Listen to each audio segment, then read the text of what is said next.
Selamat sore ibu-ibu yang terkasih dalam Tuhan Yesus. Mari kita persiapkan hati dan pikiran kita untuk memulai ibadah pada sore hari ini. Dan pada sore hari ini kita akan dipimpin oleh Penatua Ibu Dila. Mari ibu-ibu kita bangkit berdiri untuk menyanyikan himne Pelkat PKP.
Ajakan beribadah.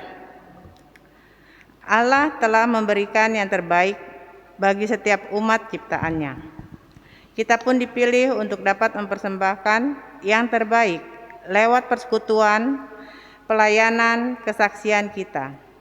Janganlah khawatir akan hidup di dunia ini, karena Allah sendiri yang menjaminnya. Karena itu, hendaklah kita terus sujud menyembah Allah, takut akan Dia, serta bersyukur dan bersaksi atas kasih yang Ia berikan. Dengan rasa syukur dan sukacita, kita datang beribadah kepada-Nya. Mari kita menghadap Allah dengan mengangkat pujian. Kidung Jemaat 3 ayat 1 dan 2, kami puji dengan riang.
Mari ibu-ibu yang terkasih, kita bersatu dalam doa untuk doa pembukaan pada sore hari ini. Mari berdoa.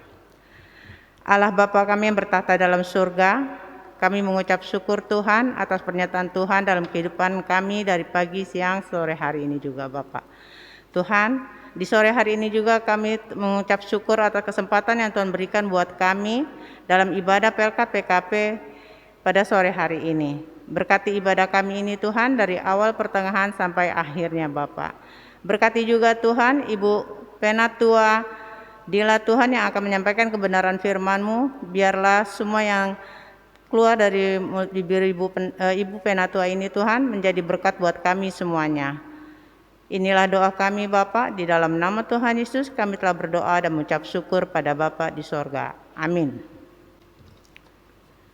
Mazmur pujian. Mazmur 4 ayat 8 sampai 9. Engkau telah memberikan sukacita kepadaku, lebih banyak daripada mereka ketika mereka kelimpahan gandum dan anggur.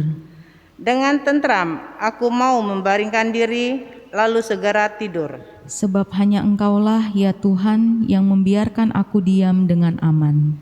Ibu-ibu dipersilakan duduk kembali. Mari kita angkat pujian kembali, kami puji dengan riang ayat 3 dan 4.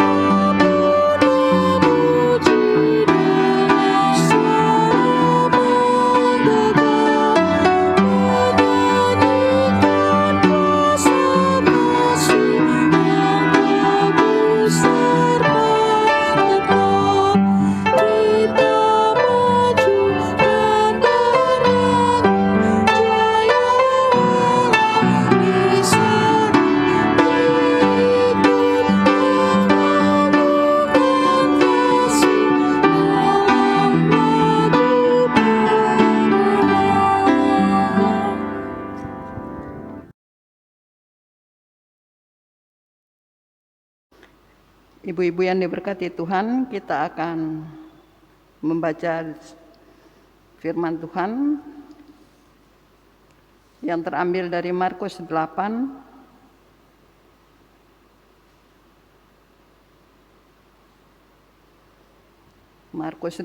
ayat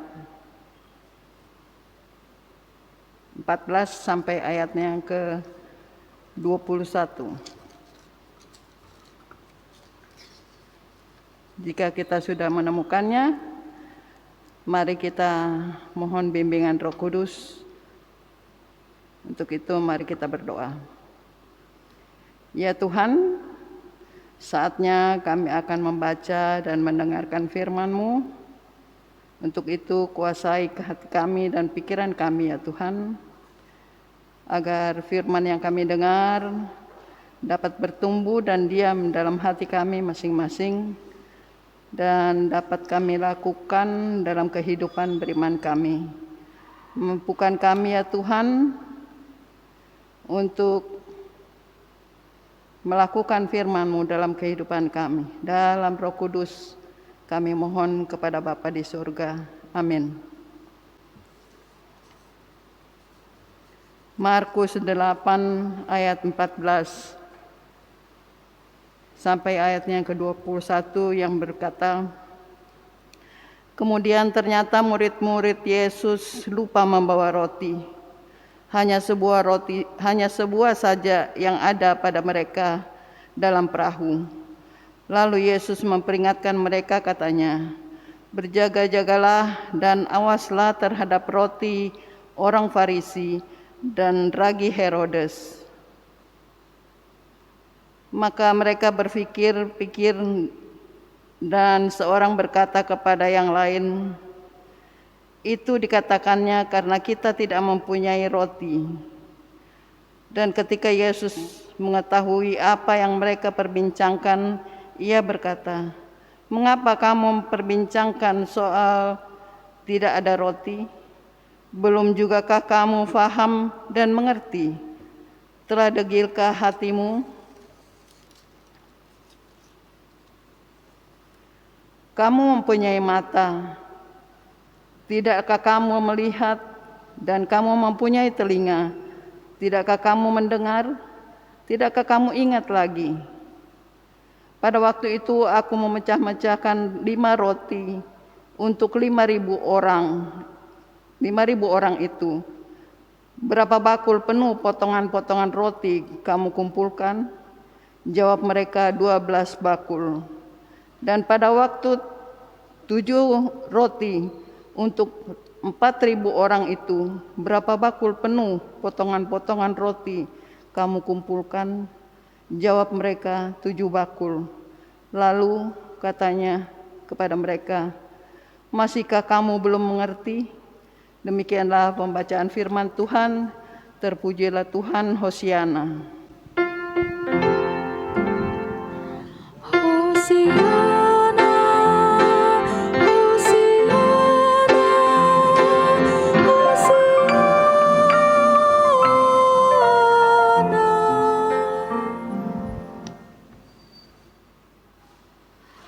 Ibu-ibu yang Tuhan Yesus kasihi, mari kita lihat sedikit dari latar belakang Injil Markus ini. Markus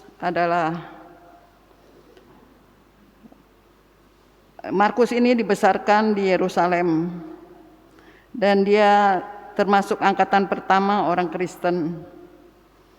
Markus memiliki kesempatan yang unik karena berhubungan dengan pelayanan 3 orang rasul dalam perjanjian baru, yaitu Paulus, Barnabas, dan juga Petrus.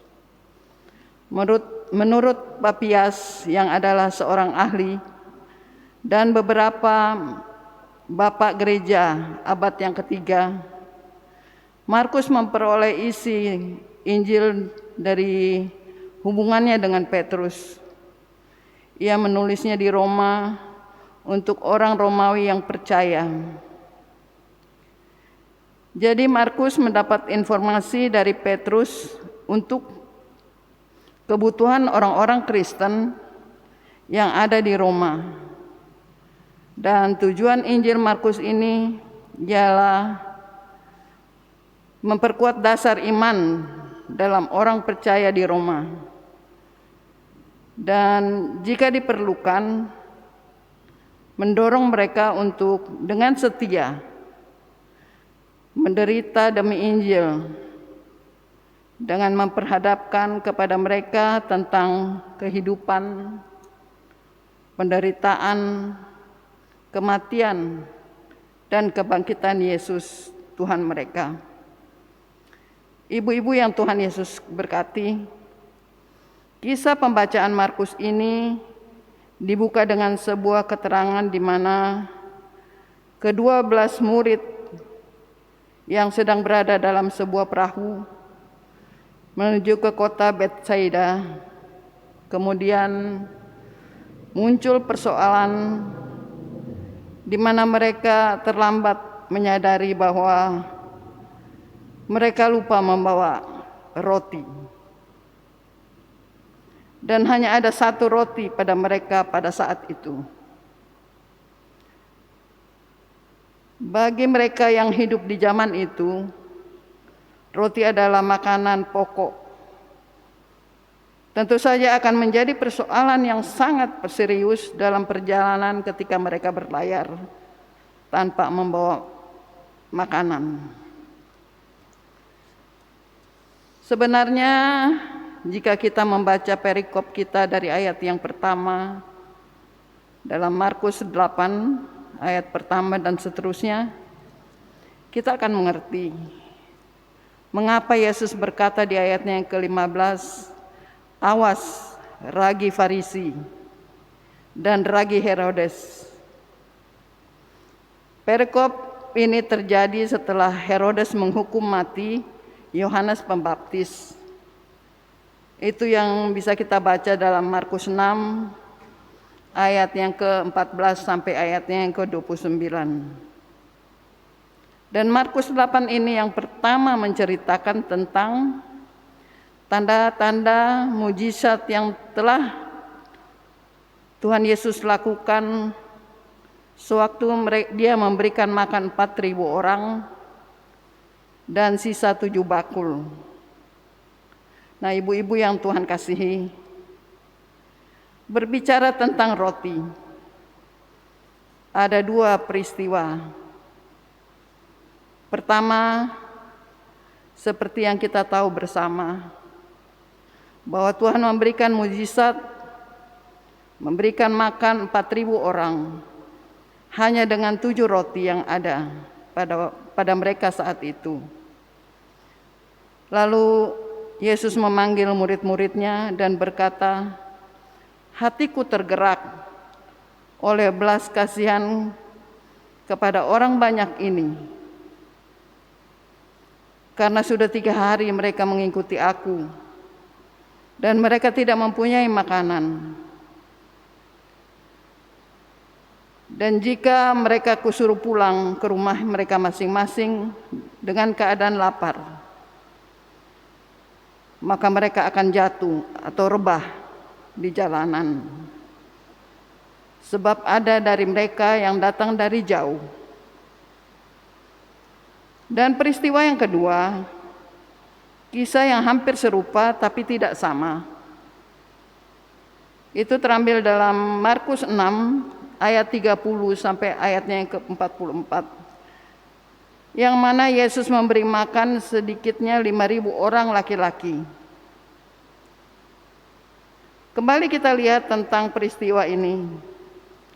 Pada ayat yang ke-17 bacaan kita katakan, "Dan ketika Yesus mengetahui apa yang mereka perbincangkan, ia berkata, 'Mengapa kamu memperbincangkan soal tidak ada roti? Belum jugakah kamu faham dan mengerti? Telah degilkah hatimu?' Jadi ketika Yesus mengungkapkan itu, dia kemudian ingat tentang mujizat yang sudah berlangsung, tentang memberikan makan 5.000 orang dan 4.000 orang yang membutuhkan makanan. Jadi tidak ada alasan bagi murid-murid Tuhan karena mereka hanya mempunyai 1 roti saja, lalu mereka harus khawatir. Sebenarnya tidak ada alasan untuk itu semuanya, karena mereka sudah melihat bagaimana Yesus melakukan mujizat-mujizat. Padahal saat itu Yesus sedang mengajar tentang ragi orang Farisi dan ragi Herodes. Tapi mereka tidak fokus tentang pengajaran Yesus saat itu. Mereka hanya fokus terhadap roti. Dan pada ayatnya yang ke-18 dan yang ke-19 katakan, "Kamu mempunyai mata, tidakkah kamu melihat? Dan kamu mempunyai telinga, tidakkah kamu mendengar? Tidakkah kamu ingat lagi pada waktu aku memecah-mecahkan 5 roti untuk 5.000 orang itu? Berapa bakul penuh potongan-potongan roti kamu kumpulkan?" Jawab mereka, 12 bakul. Ibu-ibu yang Tuhan Yesus kasihi, di sini Yesus memperingatkan murid-muridnya bahwa kamu yang sehari-hari berjalan bersama aku pastinya tahu semua tanda-tanda mujizat yang telah kamu lihat, kamu alami secara langsung. Lalu kenapa kamu masih saja khawatir? Ibu-ibu yang diberkati Tuhan, dari firman ini Tuhan mau mengingatkan kita. Pertama, Tuhan sudah mencukupi kita. Terlebih pada masa-masa pandemi seperti sekarang ini, Tuhan tetap melimpahkan berkat untuk kita. Tapi kadang-kadang ketika persoalan ekonomi datang kepada kita, dapat membuat kita tidak fokus pada pengajaran Yesus, pada apa yang Yesus buat. Padahal kita sudah dicukupkan dengan kesehatan, dengan nafas kehidupan yang kita nikmati sampai hari ini. Tapi kita tidak pernah mensyukurinya. Yang kedua, hati-hati terhadap kemunafikan dan Farisi dan kelompok Herodes, yang mana mereka meminta tanda-tanda tapi tidak percaya. Nah, sikap seperti ini sebenarnya ada pada kita, ibu-ibu dan saya, di mana saat kita menghadapi persoalan, kita sering berkata, "Tuhan, mana mujizat-Mu?" Padahal kita sudah menikmati berkat dan mujizat Tuhan. Untuk itu ibu-ibu yang Tuhan Yesus kasihi, hati-hatilah dalam sikap ragi orang Herodes. Karena sikap kita yang sering khawatir dan tidak bersyukur, itu akan mempengaruhi seisi rumah tangga kita. Dan hal yang ketiga, mata kita seringkali hanya terpaku pada persoalan kekurangan roti, tapi kita tidak mampu melihat Tuhan yang terus mengasihi kita dan memelihara hidup kita, sehingga kita mudah kecewa dan marah pada Tuhan hanya karena dikecewakan oleh hal-hal manusiawi kita. Padahal bukan Tuhan penyebabnya. Kita bahkan lebih mudah terpakau pada mujizat-mujizat dan berkat-berkat yang kita dapat, tapi menganggap sepi kehadiran Sang Pemberi berkat itu. Ini adalah kenyataan di mana kita sebagai ibu-ibu sering emosional, apalagi kalau tidak ada uang, lalu masalah datang, pasti kita akan panik. Apalagi selama pandemi ini. Ibu-ibu yang Tuhan Yesus kasihi, kita jangan menjadi seperti murid-murid Yesus yang meributkan tentang berbagai kekurangan ini, berbagai kekurangan yang itu.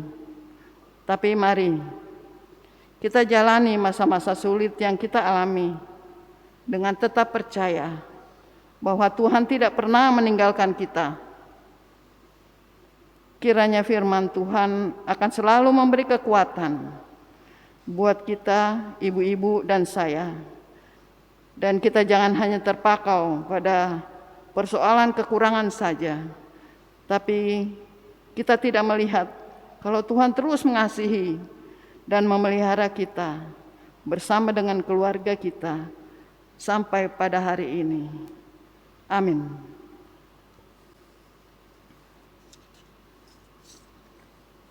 Kita akan merespon firman Tuhan yang terambil dari Kidung Jemaat 282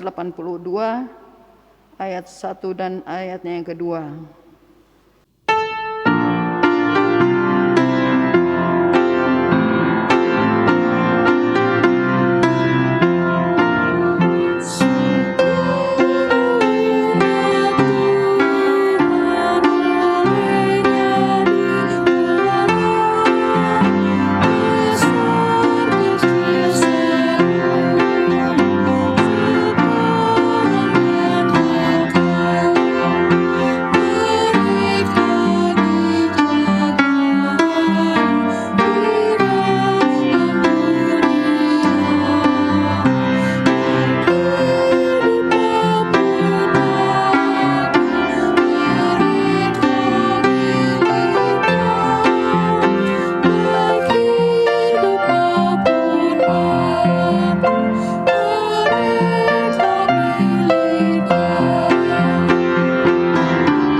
Mari kita berdoa.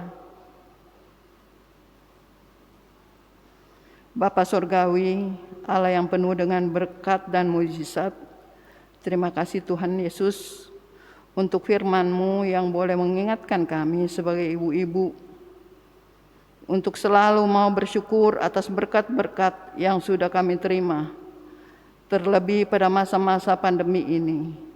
Biarlah Tuhan Yesus terus memampukan kami untuk tidak khawatir akan kuasa Tuhan dan berkat-berkat yang Tuhan sudah siapkan bagi kami.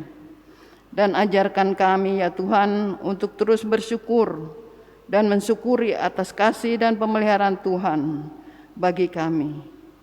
Ya Tuhan, kami juga berdoa untuk gereja-gereja, khususnya gereja kami GPIB Jemaat Erene, dengan seluruh jemaat yang ada, program-program yang ada. Tuhan Kau berkati pendeta yang ada, Ibu Pendeta Yuliana Parapatlende, Ibu Pendeta Ana Leander Seerang bersama dengan keluarganya masing-masing. Tuhan Yesus berkati pelayanan mereka. Penatua, Diaken, PHMJ, BPPJ, pengurus Pelkat, komisi, Tuhan berkati juga. Para janda, duda, anak yatim piatu, dan usia lanjut, Tuhan Yesus berkati mereka. Berikan mereka kekuatan kesehatan senantiasa. Pemusik, pemandu lagu, multimedia, dan perangkat yang kami gunakan, Tuhan Yesus berkati. Berikanlah mereka kekuatan dan kesehatan Tuhan. Kami juga berdoa untuk orang-orang yang di rumah, yang dirawat di rumah maupun yang dirawat di rumah sakit. Tuhan pulihkan mereka, berkati obat-obat yang mereka minum, dan berikan kesabaran untuk keluarga yang setia mendampingi mereka. Terima kasih ya Tuhan. Kami berdoa juga untuk pemerintah dan negara kami, dari Bapak Presiden, Wakil Presiden, Menteri-Menteri, TNI, Polri, Tuhan berkati, agar mereka boleh menjalankan tugas-tugas dan tanggung jawab mereka seturut kehendak Tuhan. Terima kasih Tuhan Yesus. Inilah doa kami Tuhan, yang kami naikkan hanya kepada Tuhan Yesus yang sudah boleh mengajarkan kami berdoa bersama. Bapa kami yang di surga, dikuduskanlah nama-Mu, datanglah kerajaan-Mu, jadilah kehendak-Mu di bumi seperti di surga. Berikanlah kepada kami pada hari ini makanan kami yang secukupnya, dan ampunilah kami akan kesalahan kami, seperti kami mengampuni orang yang bersalah kepada kami. Dan janganlah bawa kami ke dalam pencobaan, tapi lepaskanlah kami daripada yang jahat.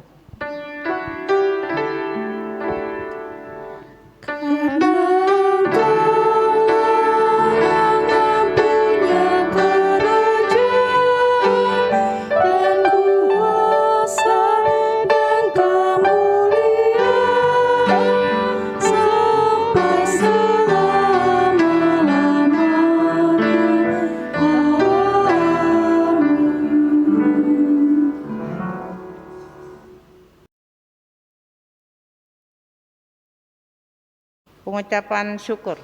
Ajakan bersyukur. Marilah kita bawa persembahan kita kepada Tuhan dengan penuh sukacita dan untuk kemuliaan-Nya, karena Dialah sumber hikmat dan segala berkat. Dengan mengingat pesan Alkitab Mazmur 54 ayat 8 dan 9 yang menyatakan, dengan rela hati aku akan mempersembahkan korban kepadamu, bersyukur sebab nama-Mu ya Tuhan. Sebab Ia melepaskan aku dari segala kesesakan dan mataku memandang musuhku.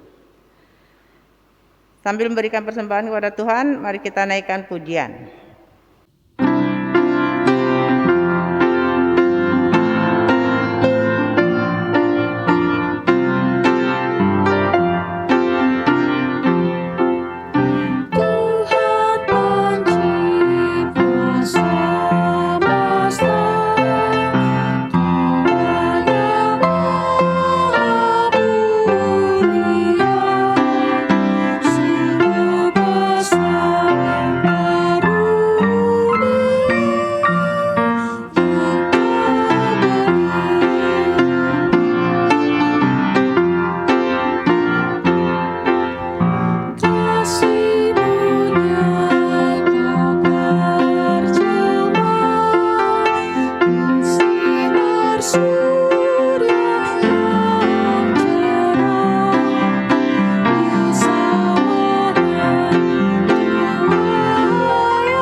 Doa persembahan. Mari ibu-ibu kita bangkit berdiri untuk menyerahkan persembahan kita kepada Tuhan. Dalam doa syukur kita berdoa.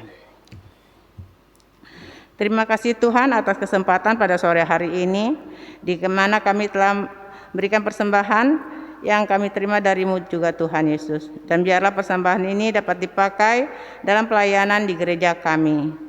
Inilah doa dan ucapan syukur kami Bapa, di dalam nama Tuhan Yesus kami telah berdoa dan mengucap syukur. Amin.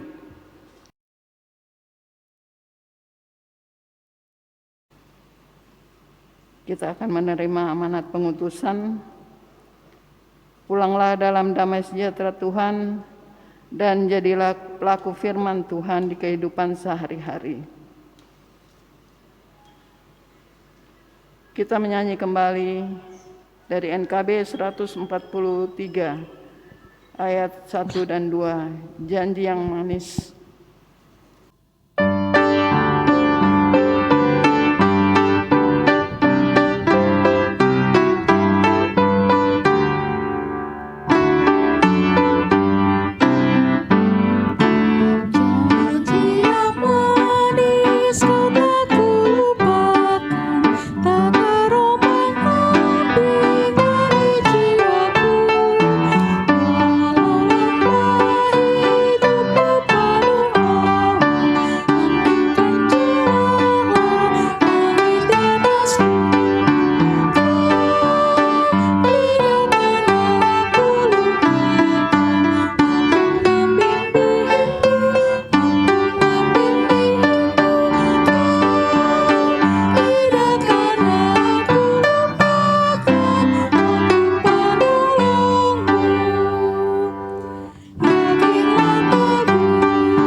Kita akan menerima berkat Tuhan.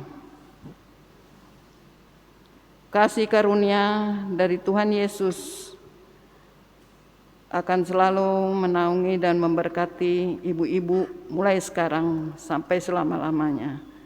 Amin.